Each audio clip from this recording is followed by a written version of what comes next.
think we're going to have more than enough to talk about with James and Marilyn. So you got involved in the Ban the Box effort here in the city of New York, and to try to and what can you talk a little about what happened there? Well, I got involved. I started organizing people that I knew that had been formerly incarcerated, and I started putting my story out. And then I started meeting with city council and sharing my story with everyone. And then my life took off. Like, I wound up being on television. I wound up being in the newspapers, something I never thought a person that came from my community could ever do. Where's your community? South Bronx. And now, so you went from coming out of prison and being unable to get a job because of that box, Right. to being a leader in the movement to get that box removed on job applications here in the city of New York, right? Yes, sir. And what did y'all win? Yes, we did. As of October 27th, it became law officially. And I was with the mayor when he signed it, and I have the pen.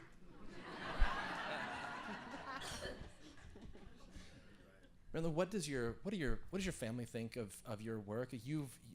In becoming a community leader like this and being so visible, what does your family, how do they see that?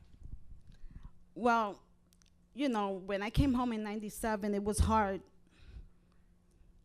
getting my kids back in my life. I had 2 older daughters and I had 2 baby boys that were being raised by family members. And my oldest daughters are 33 and 35. So in between 1997 and 2010, I was still rebuilding my relationship with them because of me being in prison, being a drug user at that time. I recently celebrated 21 years drug-free. And through staying out of prison, being drug-free, my children have seen a whole different side of me. Because, you know, society sees me as a felon. But my children used to see me like that until they started really seeing how my life changed. From me coming home, in my struggle, I didn't go backwards. I kept fighting and fighting each day to make sure we have food, to make whatever means necessary that I had to do legally. Say that again, legally, to make sure that we were, you know, we have food, housing, and clothing. And then everything else was, you know, a gift. But if it wasn't for the support of my family and my community, because I met great people along the way who have supported me and been by my side. And I've been blessed. But now I have a godson. Well, somebody actually let me, you know, be a godmother. So, you know, I have 3 godchildren now. But my godson recently wants to be a community organizer, and he's a teenager. So he asked me on April 1st to speak where he works because he's proud of me, and he wants to be like me. Yeah, that touched my heart. Yeah. I have my 15-year-old. She wants to be like me too. Yeah, so, you know. I never thought nobody wanted to be like me. I've had the pleasure of working with Marilyn for a number of years through her work at Vocal New York. And for those of you who have your phones out or want to take this down, you can go to vocalnewyork.org and learn more about Marilyn's work and the work of her crew there. I think on more than one occasion, I've wanted to be like Marilyn when she's out on the street and leading campaigns for reform. My co-director, Lorenzo Jones, who's based out of Hartford, he talks about when people come home from prison, and he says, when people are coming home, men get out and start looking for a job, and women get out and start looking for their children. And I think, Marilyn, your story emphasizes that for me, and I think the work that you've done to move from where you did coming out on January 21st, 1997, to today being a community leader is tremendous, so thank you.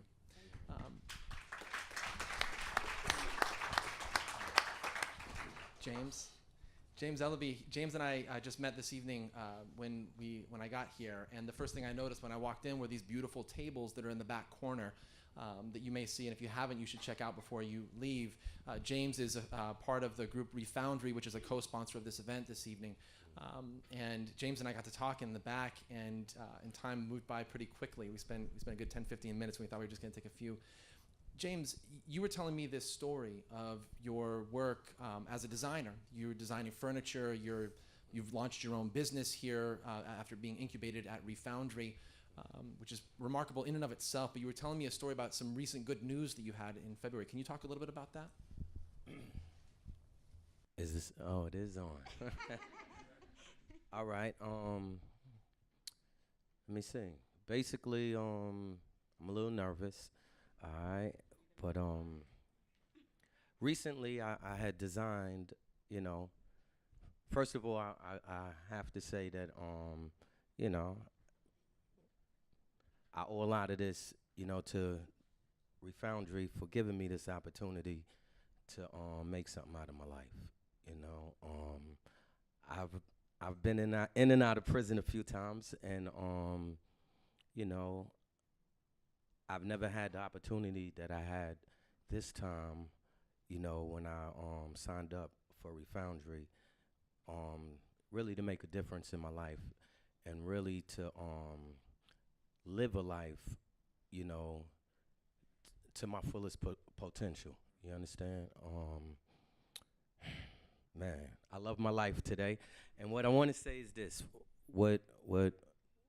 What he's speaking on is recently I had designed an island for a customer of mine. And, absolutely, it's a kitchen island. I design furniture. I love designing furniture. I love, making, designing pieces out of wood. At any rate, when I was delivering it to the lady, she was like, "Wow, James, this is so beautiful. And this is going to look beautiful in the apartment that I'm renting." So I had a rapport with the lady, and she was a customer of mine, and I was like, and basically she knows my story, and I was saying to her, I was like, "Wow, Andrea, I'm in need of an apartment." I said, I've been looking for an apartment. I came home in October 2014, and I've been October 10th. And I've been looking for an apartment for the longest, and I've never been able to find one. At any rate, she was like, "You can have this apartment, I'll rent it to you with no problem. It's in Edgewater, New Jersey. You just got to come and see it. If you like it, you can have it." And it's those type of connections that I gained, through my occupation, through my relationship with my customer base. Whereas that I went out to see an apartment, and I rent a condo now. I signed the lease. I got a garage, I like that. It was a beautiful feeling. I haven't had my own place in so long. They don't make it easy at all. Actually, I think you have to make 10 times what the rent is. Being that I'm an entrepreneur now, I had no pay stubs to show, and I make decent money.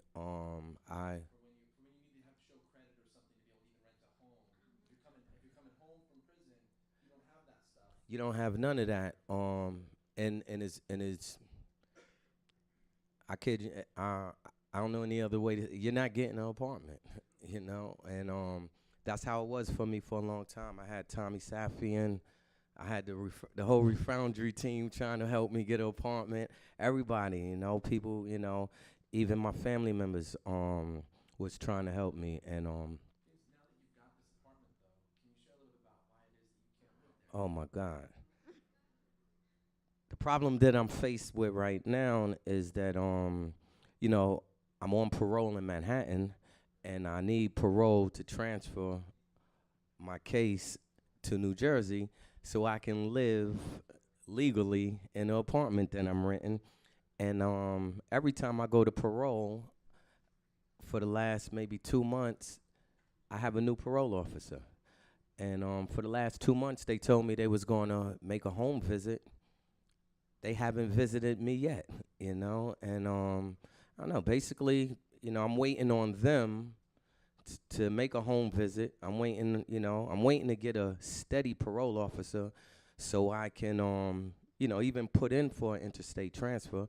And, you know, these are the red tapes that I'm facing now, you know. For folks that may not know, James, for folks that don't know anything about what happens when you're on parole or probation, I mean, folks who sneeze wrong can sometimes get a technical violation that gets them sent back. Absolutely. So I imagine it's got to be deeply frustrating that you're following all the rules. Correct. The system that's saying you got to follow those rules is not being accountable to its own rules.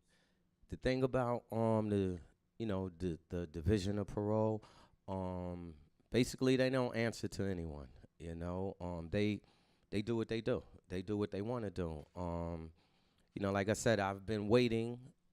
You know, I report whenever I'm supposed to report, and I'm just waiting on to be able to speak to someone so that I can have, you know, so that I can live you know, I can move on with my life. It's kind of like they're holding me back at this stage, but you know, at any rate, I continue to do what I need to do. You know, I don't know. I'm doing good. You know, and I'm happy.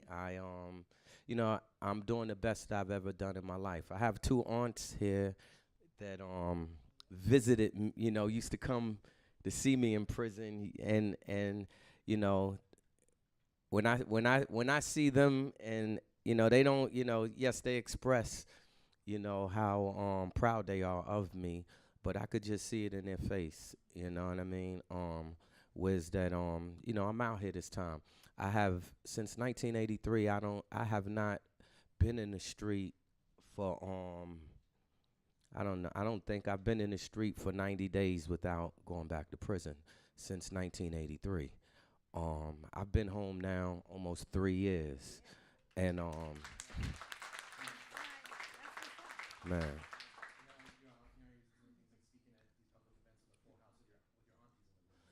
yeah, you hear me? It's a beautiful thing, you know. I'm a grandfather. My son is here also, and my son works for me at Refoundry. Beautiful thing. He had designed the table, and you know it, man. You know, one thing about my children, you know, my children never judge me. I watch my children grow up in prison year after year, and every time I come home, you know, they rooted for me. Daddy, you could do it. Daddy, you could do it. But Daddy went back to prison. You know, I never had the opportunities that I have today. Honestly, man, and I don't just say this. I never had the opportunities that I have today, and I tell Tommy Safian a lot, yo, you know, I owe it to Refoundry. He tell me you owe it to yourself, man, and but Refoundry opened that door for me, and you know, it allowed me really to put my thinking and my best foot forward. Go ahead. I'm sorry. Oh, you're good. You're good. We're hit our time. We got to move on. I want to say a couple things before we wrap on this, though. The first is I want to thank both of you for coming up and being here tonight and sharing your stories. Thank you very much. I want to encourage folks. Please do check out James, his work in the back. You can get his card in case you're looking for some furniture. That's the place to go. Check out Vocal's work. There's two methods that you've heard here tonight that James and Marilyn have talked about in their stories. One is providing people a pathway to employment, right, when they're coming out of prison. James and Refoundry is this story. James was able to become the entrepreneur and designer and is now employing his own family. And this is a critical thing for you all to keep in mind when you hear the rest of the panelists tonight talk about the significant problems that we face with mass incarceration. The other thing that you heard here was Marilyn's work with Vocal and the effort to transform policy, to change administrative practices, right, through organizing and people power.